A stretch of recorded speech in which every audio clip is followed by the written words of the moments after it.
Imagine running like dozens of marathons, being in the top 1% of cardiovascular fitness globally, and then finding out your daily run is actually, well, it's destroying your heart. Yeah, it sounds completely backward, doesn't it? It really does. Welcome to the deep dive. For you, the learner listening right now, we are stepping into a bizarre and honestly dangerous medical paradox today. Right, involving some of the most elite endurance athletes on the planet. Exactly. I mean, we generally accept that running is fantastic for cardiovascular health, but for a specific group of ultra-fit marathoners, putting in those miles causes a terrifying extreme spike in blood pressure. A spike that can have really severe consequences. Yeah. So today, we're establishing a clear, scientifically rigorous focus right from the start. We want to figure out why this happens, and more importantly, how to fix it. And we have some fascinating source material for this. We do. We're anchoring our discussion in a 2026 paper titled Blood Flow Restriction Training Reduces Hemodynamic Load and Improves Cardiovascular Biomarkers in Runners with Exercise-Induced Hypertension. Quite a title. Yeah, but a really important paper. It was authored by Young-Joo Kim, Choung-Hwa Park, Han-Soo Park, and Yu-Eun. And it was published in the Journal of Sports Science and Medicine, Volume 25. It's a fantastic study. It is. Our mission today is to unpack how a completely counterintuitive, non-pharmacological intervention intentionally restricting blood flow during exercise might actually be the key to protecting the hearts of these runners. Okay, let's unpack this. Sounds good. Where do we start? Well, before we can even begin to understand this unusual cure, we really need to clearly define the condition itself. Like, what does it actually mean to have exercise-induced hypertension, or EIH? So if we look at the clinical definition, a runner crosses into exercise-induced hypertension when their systolic blood pressure hits or exceeds 210 millimeters of mercury. Wow, 210. Yeah, during a maximal graded exercise test. And just as a refresher, systolic pressure is the top number on your reading. It measures the sheer force your heart exerts on the walls of your arteries every single time it beats. Pushing past 210 during a treadmill stress test is an extreme physiological event. Contextualizing that for you listening, a normal, healthy, resting systolic pressure is, around a 120. So hitting 210 means the internal pressure has nearly doubled. Exactly. And the risk here is that EIH chronically elevates the myocardial workload. Right. The heart is just working way too hard. Way too hard. The heart has to push so incredibly hard that we start seeing severe downstream effects. We're talking left ventricular hypertrophy, increased arterial stiffness. Dangerous arrhythmias. Yeah, and potentially even sudden cardiac death.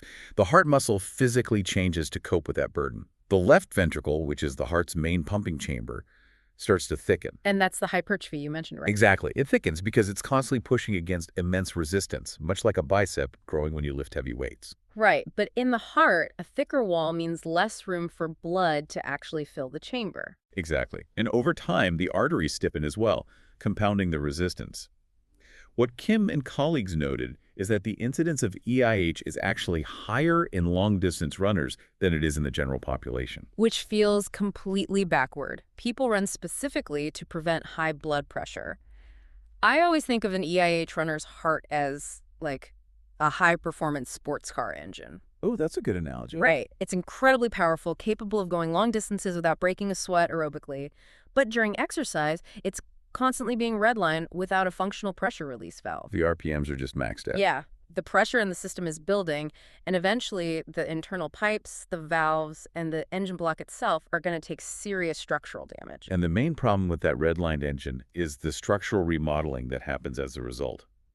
Repeated high myocardial workloads during routine, everyday training accelerate this wear and tear. So it's not just during a race. No. Every single training run acts as a micro-trauma to the cardiovascular system if that pressure is unmanaged. Man.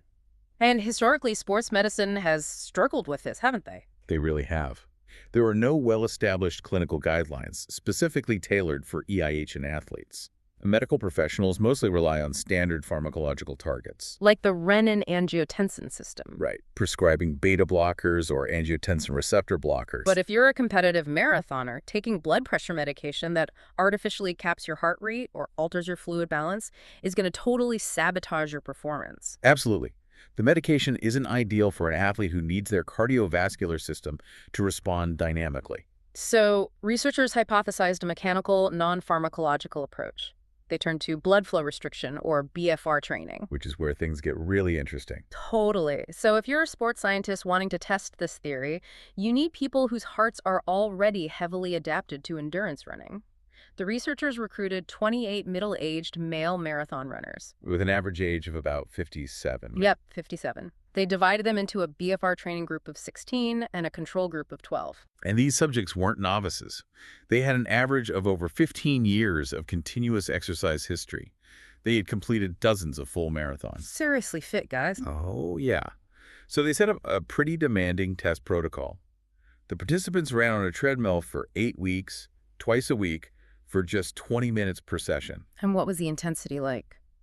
The target heart rate was kept moderate, hovering between 50 and 60% of their heart rate reserve. Okay, so a fairly light jog for them. Yeah.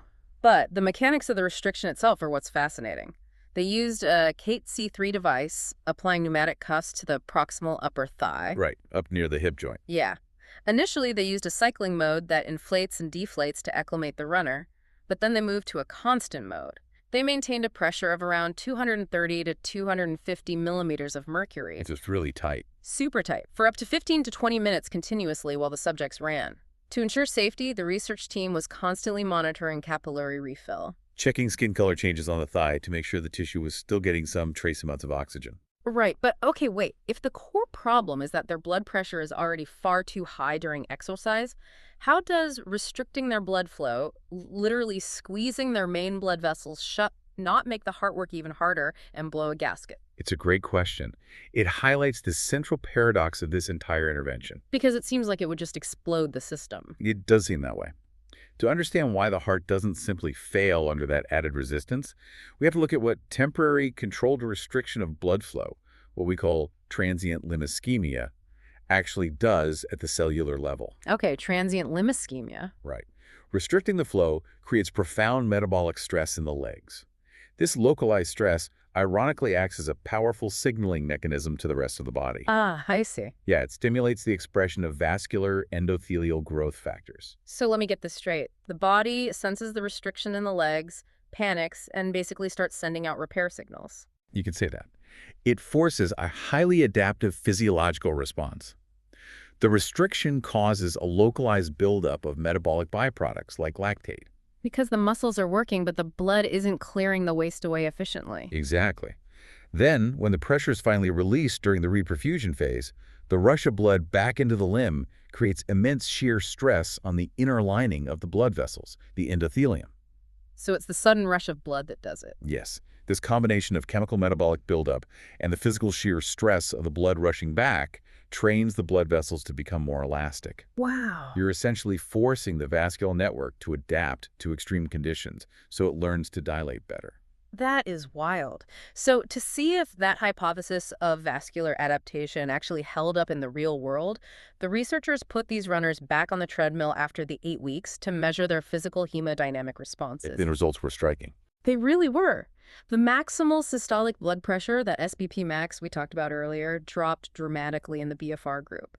They went from a dangerous average of 223.8 millimeters of mercury all the way down to 182.2. That's huge. And the control group?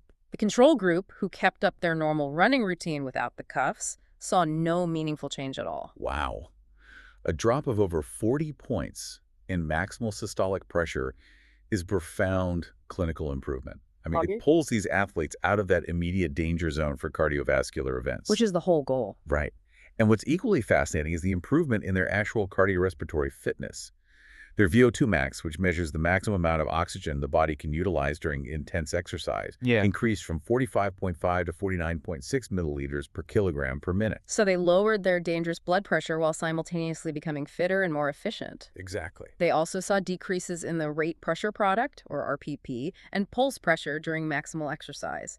The max pulse pressure dropped from 130 to 95. That's another great indicator of reduced arterial stiffness. Actually, can you translate rate pressure product for us? Like, why do we multiply heart rate by blood pressure, and why is that metric so important? Sure. Rate pressure product is the ultimate proxy for myocardial oxygen demand. Okay. By multiplying the heart rate, which is how fast the pump is working, by the systolic blood pressure, which is how much resistance the pump is pushing against, we get a very clear picture of how hard the heart muscle itself is working. Oh, I see. It tells us how much oxygen the heart requires just to sustain that level of output. So a significant drop in RPP means the heart has become vastly more efficient. Because it's doing the same work, but stressing less. Exactly. It's achieving a higher physical output while enduring far less internal mechanical stress. Okay, here's where it gets really interesting. A physical drop in blood pressure and heart workload is a great result on a piece of paper, but the researchers needed to prove why this was happening at a foundational cellular level. Right, you need the mechanism. Exactly. That leads us to the secondary analysis of this study, the blood biomarkers. They took blood samples before and after the 8-week program to look for the chemical messengers driving these physical changes. And they found some key changes. They really focused heavily on endothelin-1, or ET1. In the BFR group, it dropped from 1.32 down to 1.14 picograms per milliliter. What exactly is ET1 doing in the bloodstream? Well, endothelin-1 is a highly potent vasoconstrictor. Its primary job is to actively narrow the blood vessels. Oh, so it's squeezing the pipes. Right. But beyond just tightening the pipes, it's a known mediator of inflammation. It promotes the proliferation of vascular smooth muscle cells, which plays a major role in the early stages of atherosclerosis, or plaque buildup. Okay, so it's definitely a bad guy in this context. Definitely. A significant reduction in circulating ET1 is a clear biological signal that the overall vascular tone is relaxing. So if the vessels are relaxing because the ET1 is dropping, does that also relieve the friction and damage happening along the walls of those vessels? It does. And that brings us to the next marker they analyzed. High-sensitivity C-reactive protein, or HSCRP. Right, the HSCRP. It dropped dramatically in the BFR group, going from 0.93 to 0.39 milligrams per deciliter. That's less than half. Yeah. HSCRP is a widely recognized marker of systemic inflammation. Because high levels of ET1 can trigger inflammatory pathways and cause damage to the vessel walls, the drop in HSCRP makes perfect physiological sense. So the BFR training is mitigating systemic inflammation. Exactly. Likely by improving the overall function of the endothelium. The vessels are less inflamed and functioning more smoothly. Which naturally leads us to the main pump itself. If the vessels are relaxed and the inflammation is down, how do we measure if the heart muscle is actually experiencing less strain? For that, the researchers looked at NT-proBNP. It's a peptide released by the heart when the muscle wall is stretched or stressed. Like a distress signal. Exactly. And in the BFR group, NT-proBNP dropped from 32.3 to 24.0 picograms per deciliter. Okay, I want to relate these three markers to a house's plumbing system so we can really visualize the mechanics of this study. Oh, I like where this is going. Think of your cardiovascular system as the water pipes in your walls. ET1 is like a chemical kink in the hose. It's physically constricting the flow of water. Spot on. The HSCRP is like rust flaking off inside the pipes, indicating systemic damage and ongoing inflammation. And the NT-proBNP is the physical stress gauge mounted directly on your main water pump, your heart. Yes. When the pump is straining and vibrating against high pressure, it releases NT-proBNP into the water supply. That's a perfect way to look at it. When the kink is removed, because the ET1 drops, the flow improves and the rest begins to clear, meaning your HSCRP lowers. Making it easier for the pump. Consequently, the main pump doesn't have to push as hard to get the water through the house, which is perfectly reflected in the lower reading on your stress gauge, the NT-proBNP. It's beautiful. It proves that the macroscopic reduction in blood pressure is driven by foundational cellular improvements. But then the data throws us a complete curveball. Right, the nitric oxide. They also measured nitric oxide, or NO. Nitric oxide is famously known to dilate blood vessels. You would expect NO levels to skyrocket if the vascular network is relaxing so efficiently. You would think so. But the NO levels did not show a significant interaction. The levels didn't significantly change between the restricted group and the control group. Why didn't the NO increase if their vascular function improved so dramatically? It's fascinating because it forces us to question how we define and measure vascular health. Nitric oxide is indeed a primary vasodilator. However, the absence of an increase in basal, resting NO, does not mean the vessels aren't adapting. Really? Yeah. The researchers explain that the sheer mechanical stress from the ischemia-reperfusion cycles of BFR, that intense squeezing and releasing of the tissue, downregulates the bad constrictors like ET1. So it's taking away the negative rather than adding a positive. Exactly. The endothelium simply becomes more efficient at its baseline. Yeah. You do not necessarily need a massive, continuous resting pool of nitric oxide. if you have successfully removed the chemical kinks, the ET1, from the system. That totally makes sense. Vascular adaptation was proven by the removal of the negative constrictors rather than the addition of a positive dilator. It's like you don't need to drop a stronger V8 engine into your car if you just stop driving with your foot resting on the brake pedal. Exactly. The efficiency is gained through removing resistance, not just adding power. But as promising as this plumbing repair is, in the spirit of scientific clarity, we have to look at the boundaries of what this study actually proves. Always important. There are some vital limitations to how we interpret this data. Critical thinking is essential when reviewing any single piece of scientific literature. First, this was a secondary analysis with a relatively small sample size, just 28 participants in total, and it exclusively looked at middle-aged males. We cannot automatically extrapolate these exact cardiovascular biomarker responses to female endurance runners or to significantly younger or older demographics. The physiology may respond differently. There are also some methodological constraints to be aware of regarding how the BFR was applied. They didn't use personalized Doppler-derived arterial occlusion pressure, which is often called AOP. Which is a pretty standard, gold standard approach now. Right. Basically, they didn't use ultrasound to find the exact pressure needed to safely close off the artery for each specific individual's leg size and tissue density. Instead, they relied on absolute fixed pressures between 200 and 250 for everyone. Which is a slight limitation. Yeah, also that nitric oxide curveball we discussed, NO was only measured at a single time point rather than dynamically throughout the exercise, and the participants' habitual exercise and diet outside the lab weren't strictly controlled. While the specific KCOT2 protocol they used is established and proved safe in this instance through capillary refill monitoring, modern best practices for blood flow restriction often favor that personalized AOP approach. Right, to be as safe as possible. Using a Doppler ultrasound guarantees that the pressure is uniquely calibrated to the individual, ensuring both safety and optimal metabolic stress. Furthermore, the uncontrolled lifestyle variables mean we have to account for some statistical noise in the data. Makes sense. That said, the massive 40-point divergence in systolic blood pressure between the BFR and control groups still strongly supports the intervention's efficacy despite those limitations. So what does this all mean for the listener? Should anyone dealing with high blood pressure just grab a tight tourniquet before they go for a jog? Oh, definitely not. I want to be incredibly emphatic here. Yeah. Absolutely not. Please do not go to the hardware store, buy a strap, and try to cut off your own blood supply during a run. Yeah, the mechanism is fascinating, but the real-world application requires extreme precision. You could really hurt yourself. You really could. Yeah. This intervention was highly supervised by trained operators using specific medical-grade devices that have internal safety regulators and pressure cycling capabilities. Not just tying a belt around your leg? No, the constant monitoring ensured the tissue was not starving for oxygen to the point of necrosis or causing deep vein thrombosis.